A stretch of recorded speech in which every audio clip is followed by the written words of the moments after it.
Good afternoon everyone. आप सभी का हमारे छत्तीसगढ़ एस्पायर एकेडमी के एक यूट्यूब चैनल में आप सभी का बहुत बहुत स्वागत है। आज हम यहाँ पे कुछ महत्वपूर्ण चीज़ों के बारे में बात करने आए हैं जो कि हमारे आगामी परीक्षा महिला एवं बाल विकास का महिला पर्यवेक्षक का जो एग्ज़ाम है जो कि जल्द होने वाला है। सबसे पहले तो मैं आपको अपने बारे में एक इंट्रोडक्शन दे देता हूँ और साथ ही मैं बता देता हूँ ये हमारी जो कोचिंग संस्था है वो कहाँ स्थित है। मेरा नाम आकाश सिन्हा है, हम धमतरी में रहते हैं और हमारा जो संस्था है छत्तीसगढ़ एस्पायर एकेडमी वो धमतरी नगर में ही है छत्तीसगढ़ में। और यह एकमात्र ऐसा कोचिंग इंस्टीट्यूट है संपूर्ण एग्ज़ाम पे फोकस करता है, जैसे कि आपका यूपीएससी, सीजीपीएससी, स्टेट के जितने भी छोटे मोटे बड़े एग्ज़ाम हैं, साथ ही साथ हम एसएससी सीजीएल की भी तैयारी कराते हैं। सबसे महत्वपूर्ण बात यह है कि हमारी संस्था की कि हम उन प्रतिभागियों को भी ध्यान रखते हैं जिनका आर्थिक स्थिति ठीक नहीं है और जिनको पैसे देने में काफ़ी तकलीफ़ होता है, हम उनको मुफ्त में पढ़ाने की कोशिश करते हैं या फिर हम ये उम्मीद करते हैं कि उनके पास जितना भी छोटा मोटा अमाउंट हो वो हमको दे दे, क्योंकि एक हमको संस्था भी चलाते हुए आगे बढ़ाते हुए चलना है। तो उसके हिसाब से हम इस कोचिंग को धमतरी में संचालित कर रहे हैं। आज हम जिस मुद्दे पे बात करने आए वो बहुत ज़्यादा महत्वपूर्ण है आप सभी के लिए, क्योंकि सरकार तो एग्ज़ाम निकाल देता है लेकिन हम कहाँ चूक जाते हैं एग्ज़ाम का पैटर्न को समझने के लिए। जो आज मैं इस पूरे बोर्ड में आपके सामने प्रस्तुत कर रहा हूँ जी, इस चीज़ों में आज हम समझेंगे कि क्या क्या योग्यता है, कहाँ से क्वेश्चन ज़्यादा आते हैं और कितने पोस्ट किन के लिए वो हमारे लिए बहुत ही ज़रूरी है और महत्वपूर्ण है हमारे एग्ज़ाम के लिए। तो आज हम धीरे धीरे चीज़ों को समझेंगे और उससे पहले हम बता देते हैं कि हम एक मुहिम चालू किए हैं जिसमें हम कम से कम गरीब से गरीब बच्चों को कम से कम फीस में, न्यूनतम फीस में एक अच्छी पढ़ाई में बच्चों को आगे बढ़ा सके और एक अच्छा मार्गदर्शन दे पाए। मैं सिर्फ अकेला नहीं, यहाँ पे मेरे साथ बहुत बड़ी टीम है जो हमारे साथ काम करती है, तो हम पूरी टीम के साथ आपको आगे लेके चलेंगे। उससे पहले आज चलो आओ हम सब मिलकर एक महत्वपूर्ण बात करते हैं। यहाँ सबसे पहले हम बात करते हैं महिला पर्यवेक्षक, जो कि 6 जुलाई से इसका एग्ज़ाम का डेट चालू हो चुका है फॉर्म भरने का, और लास्ट एग्ज़ाम का जो डेट है फॉर्म भरने का वो है आपका 30 जुलाई। तो सभी बच्चे ध्यान देंगे यहाँ पे कि 30 जुलाई से पहले अपना एग्ज़ाम का फॉर्म भर ले और उसी जगह पे सेंटर भरे जहाँ पे उनकी सुविधा उपलब्ध हो सके, क्योंकि एग्ज़ाम से जाने से पहले भी हमको काफ़ी एनर्जेटिक रहना है। ठीक है, ऐसा नहीं कि जाके बस एग्ज़ाम दे रहे हैं, बस जा रहे कोई पता लगा कोई अपना कोंडागांव भर दिया, कोई कांकेर भर दिया, नहीं। अगर आप धमतरी हो, धमतरी में सेंटर है तो भर लो। अगर आपको रायपुर जाना है तो you are most welcome. Okay, तो अब यहाँ पे हम बात करेंगे कि कितनी पोस्ट किसके लिए और कितनी पोस्ट बाकियों के लिए। ठीक है, सबसे पहले बात करते हैं परिसीमित की बात करते हैं। तो परिसीमित में हमको टोटल 220 पोस्ट दिया गया है। और ये परिसीमित क्या होता है कि ऐसे महिलाएं जो एग्ज़ाम देने में इच्छुक है वो पहले से ही कार्यरत हैं महिला एवं बाल विकास या आंगनबाड़ी में, उनके लिए 220 पोस्ट निकाला गया है सरकार के द्वारा। दूसरा एक है खुली भर्ती। खुली भर्ती में हर एक महिला स्टूडेंट की बात करते हैं, क्योंकि हमें जो एग्ज़ाम है वो महिला स्टूडेंट के लिए है। बता रहा हूँ this is only for girls. ठीक है, तो महिलाओं के लिए जो है जो खुली भर्ती है वो टोटल कितने हैं 220। अब बात करते हैं इसमें कुछ एज की बात करते हैं कि कितना एज किसके लिए कितना है। ओके, जो परिसीमित है उसमें जो पूरे महिलाओं का जो उम्र होना चाहिए, एक न्यूनतम उम्र वो होना चाहिए कितना 25 साल। ध्यान देना, यहाँ पे लिखा हुआ 25 साल। और जो खुली भर्ती में जो महिलाएं हैं उनका उम्र कितना होना चाहिए 21 साल। तो महिलाओं का न्यूनतम उम्र कितना होना चाहिए परिसीमित में 25 साल, और खुली में कितना होना चाहिए 21 साल। मैक्सिमम कितना होना चाहिए, मतलब अधिकतम उम्र कितना होना चाहिए 45 साल। तो ये बहुत ही समझने के लिए बहुत इंपॉर्टेंट चीज़ है, क्योंकि कई लोगों को कन्फ्यूज़न होता है। कई बच्चे 20 साल में ग्रेजुएशन कर लेते हैं तो उनको लगता है कि हमारा एग्ज़ाम हम भी दे सकते हैं, बट आपको ध्यान रखना है कि आपका 21 साल का है। ओके, चलो अगला बात करते हैं 12वीं, ठीक है।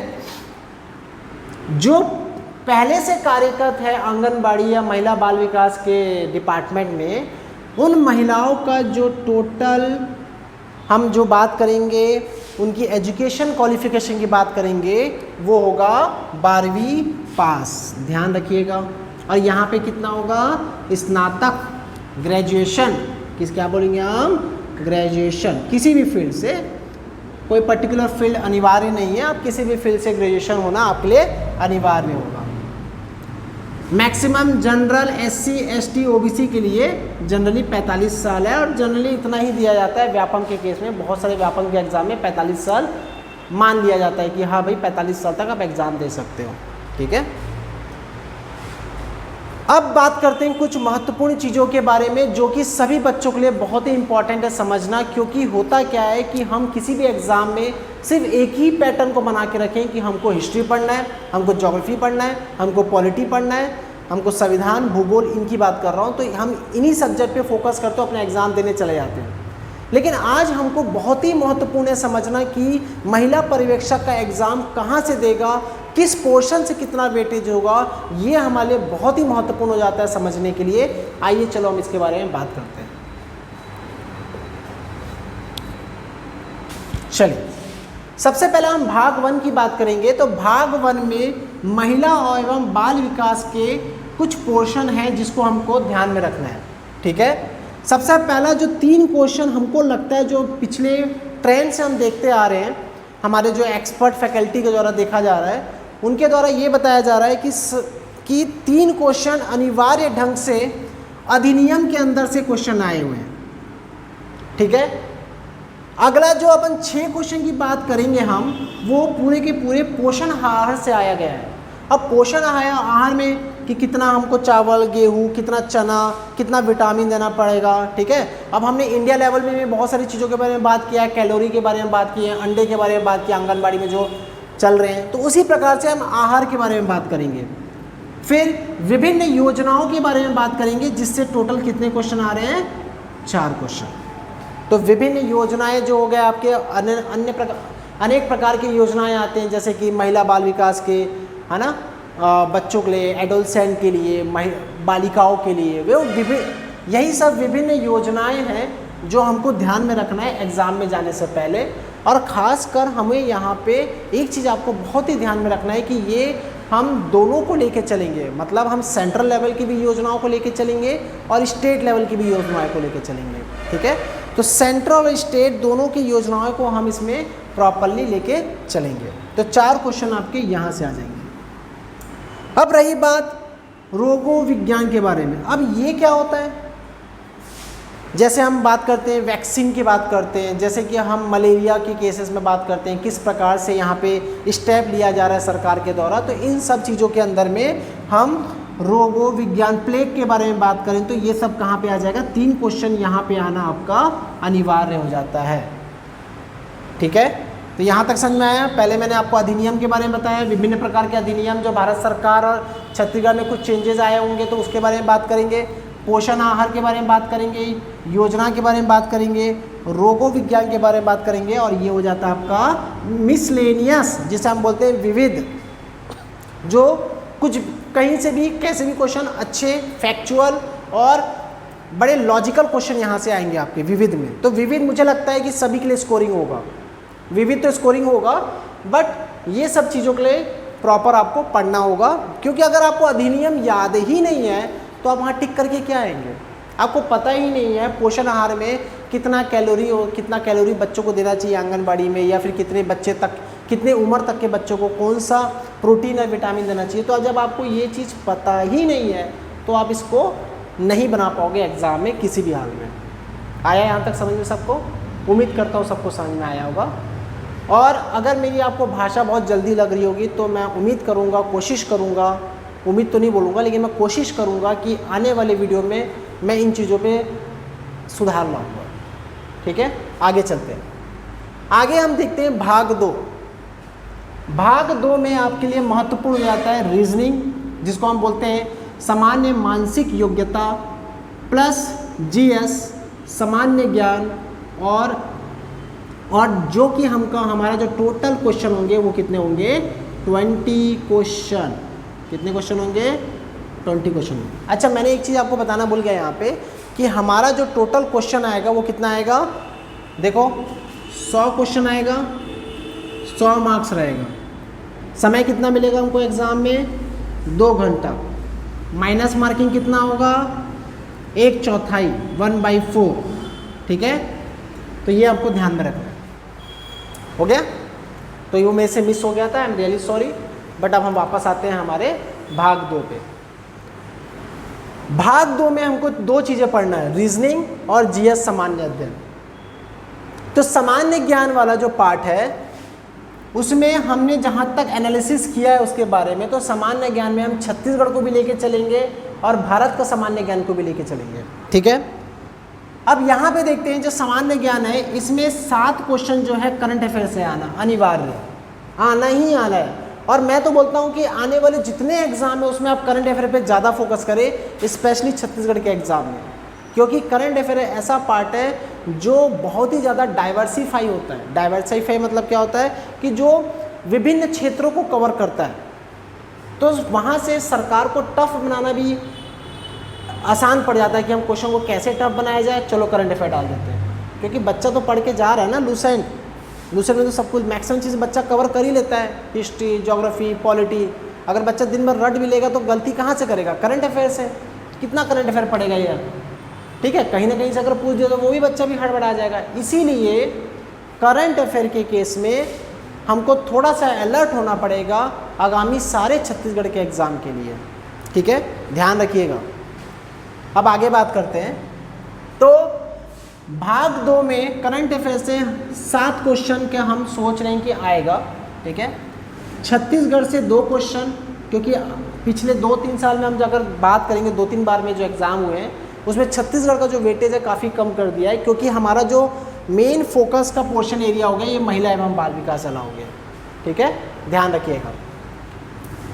Indian history 2 question, geography 2 question, economics 2 question और आखिरी आता है संविधान, ये भी आपका कितना है 2 क्वेश्चन। तो देख रहे हो छत्तीसगढ़ का सिर्फ 2 ही क्वेश्चन को पूछा गया और बाकी जो इंडिया का कितना क्वेश्चन, टोटल 8 क्वेश्चन पूछा गया है। इसका मतलब कि हमारा वेटेज अब यहाँ पे इंडिया पे ज़्यादा वेटेज हो जाएगा कंपैरिजन टू छत्तीसगढ़ का वेटेज। ठीक है, आप लोग जो लेके आते हो नीली पूली जो जितनी बुक होती है मोटी मोटी बुक लाते हो, हर साल जो बढ़ते जाता है इसका पेज, उस बुक को पढ़ने का कोई मतलब नहीं है, क्योंकि आप उतना ही पढ़े जितना ज़रूरत है। प्रीवियस ईयर क्वेश्चन पेपर का ट्रेंड को समझिए, उसके हिसाब से हर एग्ज़ाम का प्रिपरेशन आप करिए। ठीक है, बहुत ही ज़्यादा आपके लिए महत्वपूर्ण हो जाता है ये एग्ज़ाम में कि आपको समझना होगा बाहर में इतना कंपटीशन है कि आपको स्मार्ट स्टडी करना होगा, गधोड़ा का स्टडी नहीं करना है, smart study. Because smart study से ही आप एक अच्छा रैंक लेके आ पाओगे, क्योंकि एक रटने वाला स्टूडेंट आगे ना जाके कहीं ना कहीं जाके रुक जाएगा, लेकिन एक स्मार्ट स्टूडेंट को पता है कि उसको एग्ज़ाम में कैसे क्वालिफाई करना है, कैसे नंबर खींचना है, कैसे टॉप 10 लेके आना है। ठीक है, तो अब कहाँ पे आ गए हम, वापस चलते हैं भाग 3 में। तो भाग 3 हमारा 15 नंबर का होगा। ठीक है, 15 नंबर में हमारा 10 नंबर हिंदी का होगा और 5 नंबर हमारा छत्तीसगढ़ लैंग्वेज। बहुत इंपॉर्टेंट आता है, ध्यान रखना, छत्तीसगढ़ लैंग्वेज। ठीक है, तो ये आपका यहाँ से कवर होता है छत्तीसगढ़ लैंग्वेज और हिंदी। हो गया। अगला बात करते हैं भाग 4 में। ठीक है, भाग 4 में इंग्लिश आएगा आपका, जो कि टोटल कितना होगा 10 क्वेश्चन रहेगा इंग्लिश का। जितने भी टॉपिक है इंग्लिश में, जैसे कि एडजेक्टिव, वर्ब, नाउन, ये सारी चीज़ें कहाँ से आएंगे, यहाँ से 10 क्वेश्चन में। बट मैं आपको एक सजेशन दूंगा कि व्यापम के एग्ज़ाम में आप अनिवार्य रूप से प्रीपोजिशन और आर्टिकल अच्छे से करके जाए, plus active voice and passive voice, ये 3 चीज़ों को अच्छे से करके जाए। क्वेश्चन आपका 10 में से 7 क्वेश्चन आपका ऐसे ही बन जाएगा, ध्यान रखिएगा इस चीज़ को। ठीक है, फिर बात करते हैं मैथ्स की। गणित में आपका कितना क्वेश्चन दे रहा है 15। कितना क्वेश्चन हो गया 15। ठीक है, अब एक बार गिनते हैं क्वेश्चन। भाग 1 से कितना आ रहा है हमारा 3 6 3 9, 9 4 13, 13 3 16, 16 और 3 19 क्वेश्चन। ठीक है, एक और ले लेंगे यहाँ पे, एक विविध में एक और ले लेते हैं तो कितना हो जाएगा 20 क्वेश्चन। तो भाग 1 में 20, भाग 2 में आपका 20, 40 क्वेश्चन हो गया। भाग 3 में कितना हो गया 15, 40 15 कितना हो गया 40 और 15 55, उसके बाद ये कितना हो गया 65, 70 और 80। और फिर लास्ट हम देखते हैं महिला एवं बाल विकास से जो क्वेश्चन है वो टोटल 20 क्वेश्चन है, जो कि हमारे लिए बहुत ही महत्वपूर्ण हो जाता है, जो कि आपको फोकट का नंबर देगा। ये बिल्कुल ध्यान रखिएगा, फोकट का नंबर देगा, आप बिल्कुल रेडी हो जाओ उसको एनी हाउ करने के लिए। ठीक है, तो इन चीज़ों के बारे में हमारे लिए बहुत ही महत्वपूर्ण था डिस्कशन करना। ठीक है, साथ ही हम लास्ट चीज़ यहाँ पे डिस्कस कर लेते हैं, जो कि हम बात करते हैं किसकी, वेटेज की। वेटेज मतलब किसका भार ज़्यादा रहेगा पूरे एग्जाम में। ठीक है, तो देखो सबसे ज़्यादा भार हम लेके चल रहे हैं रीजनिंग में, क्योंकि अभी अगर आप एसआई का पेपर देखे होंगे मेंस का, तो बहुत सारे ऐसे क्वेश्चन थे जो कि पूरा रीजनिंग पे था, और जो बच्चे को रीजनिंग आया होगा, जो स्पीड के साथ किया होगा, वो डेफिनेटली एसआई निकाला होगा, क्योंकि हमारी संस्था से बच्चों पे ज़्यादा से ज़्यादा रीजनिंग पे फोकस किया गया और सभी के सभी बच्चे क्वालिफाई किए। ऐसा कोचिंग इंस्टीट्यूट, एकमात्र कोचिंग इंस्टीट्यूट धमतरी में जहाँ पे 100% रिजल्ट देने का रिकॉर्ड कायम किया है, जो कि धमतरी शहर में स्थित है। ठीक है, देखो मैं इसलिए नहीं बोल रहा हूँ कि मैं अपने कोचिंग का बढ़ावा कर रहा हूँ या कुछ है, लेकिन हमारा टारगेट ही यही होता है कि जितने बच्चे बैठ रहे हैं उनका पूरा 100% रिजल्ट लाए, क्योंकि अगर हम 100% रिजल्ट ला रहे हैं तो फिर जो बच्चे जाते हैं, बच्चे जिनका नहीं होता, तो उनका क्या भविष्य होगा। तो हम सभी बच्चे पे फोकस करते हुए सबके लिए दिन से रात तक बच्चों को जाने नहीं देते। हम अपने कोचिंग संस्था में एक लाइब्रेरी की भी व्यवस्था कराए हुए हैं, ताकि बच्चे को बार बार घर से आना जाना ना पड़े। ठीक है, बच्चा यहाँ पे दिन भर बैठे, दिन भर पढ़े, अपना टिफ़िन लेके आए, गांव से आ रहा है तो यहीं पे बैठे, कभी धूप हो जाता है, कभी बरसात हो जाती है। तो इन सभी मुद्दों पे नज़र रखते हुए हमने एक सपना बनाया कि नहीं, यहाँ पे एक एजुकेशन हब बनाया जाए धमतरी में, और उसी सपना को पूरा करते हुए हमने क्या किया है, एक लाइब्रेरी के साथ एक संस्था चालू की हुई है जिसका नाम है छत्तीसगढ़ एस्पायर एकेडमी। ठीक है, अब बात करते हैं, कुछ वेटेज की बात करते हैं। ठीक है, किसका भार ज़्यादा होगा, रीजनिंग की बात करते हैं। ठीक है, करंट अफेयर, जो हमारी संस्था में पूरे साल भर एक क्लास करंट अफेयर का चलता ही रहता है, ताकि वो फॉरेस्ट गार्ड के बच्चे हो या फिर किसी भी एग्ज़ाम का जो प्रिपरेशन कर रहे हैं बच्चे, उनके लिए महत्वपूर्ण सुविधा उपलब्ध हो जाए। महिलाओं पे क्वेश्चन आएगा, बिल्कुल भी हिंदी से क्वेश्चन देखो कैसे वेटेज ऐसे ऐसे जा रहा है, देखो ऊपर से नीचे, मतलब बढ़ते क्रम से छोटे क्रम तक। ठीक है, घटते क्रम तक। छत्तीसगढ़ लैंग्वेज रोगों के ऊपर है, छत्तीसगढ़ प्लस इंडिया को मैंने कितना लास्ट में रखा है, क्योंकि उसको भी पता है कि ये तो आप पढ़ के ही जाओगे, लेकिन आप गड़बड़ कहाँ पे करोगे, ये वाले पोर्शन में, भाग 1 और महिला एवं बाल विकास वाले में। तो यहाँ पे हमको बिल्कुल भी गलती नहीं करना, ध्यान रखिएगा। ओके, इंग्लिश में 10 क्वेश्चन। ठीक है, वेरी वेरी इंपॉर्टेंट। तो ये था हमारा एक ओवरव्यू। आने वाले समय में मैं और भी वीडियोस लेके आऊँगा आपके लिए, ताकि एक पोर्शन में आपका यहाँ पे कवर करा दूँ, जैसे कि भाग 1 है। ठीक है, कोशिश होगा कि हमारा इस यूट्यूब चैनल में कि आपके लिए ज़्यादा से ज़्यादा लेक्चर लेके आए। ये हमारा एक पहला वीडियो था हमारा संस्था का, जो कि मैं आपसे चाहूँगा कि भरपूर प्यार दें इस वीडियो को और ज़्यादा से ज़्यादा लोगों के पास शेयर करें। उम्मीद करूँगा कि आप कमेंट करके कुछ अच्छी चीज़ें लिखेंगे, जिसके कारण हम भी अपने में सुधार लाएँ। ठीक है, साथ ही साथ लाइक करें वीडियो को, सब्सक्राइब करें, और आने वाले वीडियो का ज़रूर हम आपको नोटिफिकेशन प्रोवाइड करेंगे, क्योंकि आप अपना नोटिफिकेशन ऑन रखेंगे यूट्यूब पे, तो वहाँ आपको नोटिफिकेशन मिलते रहेगा कि आज यहाँ के कोचिंग के कुछ इंपॉर्टेंट वीडियोज़ आए हैं। कोचिंग संस्था हमारी एक बार फिर से बता देता हूँ कि धमतरी ज़िले में अंबेडकर चौक धमतरी हॉस्पिटल के सामने छत्तीसगढ़ एस्पायर एकेडमी का कोचिंग खुला हुआ है। आप सभी का बहुत बहुत स्वागत है। हमने यहाँ पे अपनी संस्था में महिला पर्यवेक्षक का जो एग्ज़ाम का जो फ़ीस रखा है, वो मात्र 2500 रुपये में पूरा सिलेबस ख़त्म करने की बात कही है, जिसमें हम बच्चों को नोट्स भी प्रोवाइड कराएंगे, टेस्ट सीरीज भी प्रोवाइड कराएंगे और सब कुछ प्रोवाइड करेंगे। और एक इम्पॉर्टेंट चीज़ आपको और बता देते हैं कि हमारा जो क्लास रहेगा वो बोथ ऑनलाइन और ऑफलाइन रहेगा। आप छत्तीसगढ़ एस्पायर एकेडमी का जो ऐप से डाउनलोड कर सकते हैं प्ले स्टोर में जाके, और जो iOS वाले हैं वो iOS में जाके अपना डाउनलोड कर सकते हैं हमारा कोचिंग संस्था का ऐप को। ठीक है, तो हमारा बहुत ही न्यूनतम फीस है और इस फीस में हम चाहते हैं कि ज़्यादा से ज़्यादा बच्चे इसमें शामिल होके अपना जो जीवन में जो सपना है कि एक सरकारी नौकरी का वो पूरा करें। और इसी के साथ मैं अपना इस सभी चीज़ों को विराम लेता हूँ और उम्मीद करता हूँ कि आप इस संस्था के साथ जुड़ने की कोशिश करेंगे। धन्यवाद, थैंक यू।